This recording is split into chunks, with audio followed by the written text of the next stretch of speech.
आज का सवाल, ये तस्वीर किसकी है?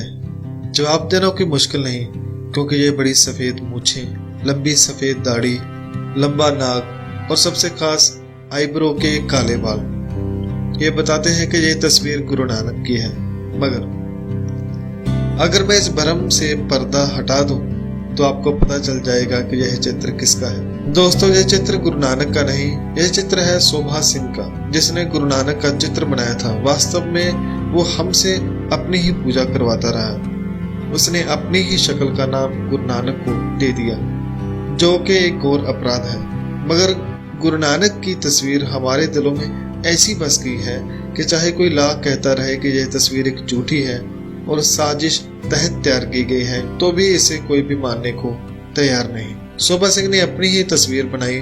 उसने सिर्फ आंखों को आधा बंद कर दिया और सिर पर दस्तार सजा दी और पेंटिंग के जरिए चेहरे के दाग धब्बे मिटा के अपनी पूजा करवा ली। 1934 में पहली बार गुरु नानक की तस्वीर चित्रकार शोभा सिंह ने बनाई, जो कि लोगों ने खूब पसंद की। उसके बाद उसने बहुत सारी तस्वीरें बनाई और साथ में बाकी गुरु साहिबानों की तस्वीरें भी बनाई और सिखों को तस्वीरों के साथ जोड़ दिया, जो कि ये मनगढ़ तस्वीरें थी।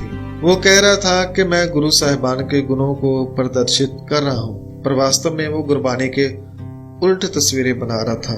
गुरु नानक माला का खंडन करते हैं और उसने गले में माला पहना दी।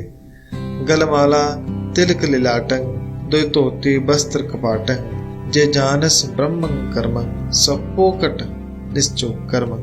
उसने गुरु नानक के हाथ को आशीर्वाद की तरह उठा दिया, जो लोगों को आशीर्वाद दे रहा है, जबकि गुरु नानक जी ने लोगों को ज्ञान दिया, उनका हाथ पकड़कर उनको चलना सिखाया। आज जब मैं फेसबुक पे देखता हूँ कि अगर आप गुरबानी का प्रचार कर रहे हैं तो आपको ज्यादा लाइक जो कमेंट नहीं मिलते, मगर जब गुरु साहिबान के काल्पनिक चित्र डाले जाते हैं तो उसे बहुत सारे लोग पसंद करते हैं और माथा भी टेकते हैं, जिससे हमें पता चलता है कि लोगों के दिलों में गुरु नानक की वाणी नहीं बल्कि उनकी झूठी तस्वीर जो शोभा सिंह ने अपनी तस्वीर बनाई उसको दिल में बसाई बैठे हैं। मैंने एक बार गुरु नानक जी की इस जो झूठी तस्वीर बनी है इसके बारे में जब अपने दूसरे पेज पर पोस्ट डाली थी तो उसमें एक कमेंट आया था जिसमें बताया गया था कि गुरु गोबिंद सिंह की तस्वीर इसने कैसे बनाई।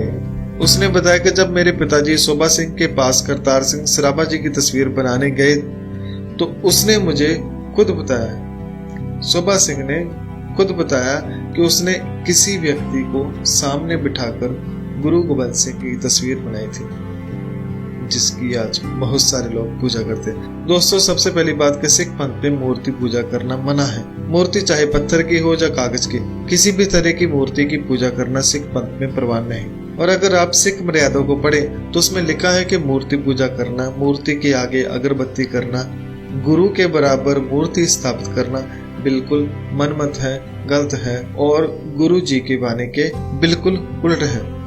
अगर गुरु को ढूंढना है तो श्री गुरु ग्रंथ साहिब जी को पढ़ें। जब आप खुद गुरबानी को पढ़ेंगे समझेंगे तो आपका गुरु साहिब की झूठी तस्वीरों से विश्वास उठ जाएगा। गुरु साहिब जी का फरमान है, गुर मूरत स्यों लाए ध्यान। हे भाई, गुरु का शब्द ही गुरु की मूर्त है, गुरु का स्वरूप है। गुरु के शब्द से अपनी सुरती जोड़े। तो आप सब कोशिश करें कि अपना सिर केवल गुरु ग्रंथ साहिब जी के आगे ही झुकाएं, किसी भी फोटो या मूर्ति को सिर ना झुकाएं। दोस्तों, याद रखें कि अगर गुरु साहब ने अपनी तस्वीर की पूजा करवानी होती तो गुरु अंगद जी ने गुरु नानक जी को बहुत करीब से देखा था। वो चाहते थे उनकी बहुत सारी तस्वीरें जब मूर्तियां बना देते ताकि आने वाले समय में हम सब गुरु जी को देख पाते, मगर गुरु अंगद जी ने उनकी तस्वीरें नहीं बनाई, ना ही बाकी गुरु साहिबान है। किसी भी गुरु ने गुरु नानक की तस्वीर नहीं बनाई बल्कि गुरु नानक जी की वाणी के ग्रंथ बनाए और लोगों तक पहुंचाए ताकि सब जाग सके, सब उसे पढ़ सके। आज हम अगर गुरु नानक जी की वाणी को पढ़ रहे हैं तो हम गुरु जी के चरणों में शीश झुका रहे हैं, और अगर तस्वीरों और मूर्तियों के आगे झुक रहे हैं तो हम उनसे दूर होते चले जा रहे हैं। सो आओ संगत जी, हम सब गुरु जी की वाणी से जुड़े जो हमें अपने आप से, गुरु से और परमात्मा से जोड़ती है। वाहिगुरु जी का खालसा, वाहिगुरु जी की फतेह।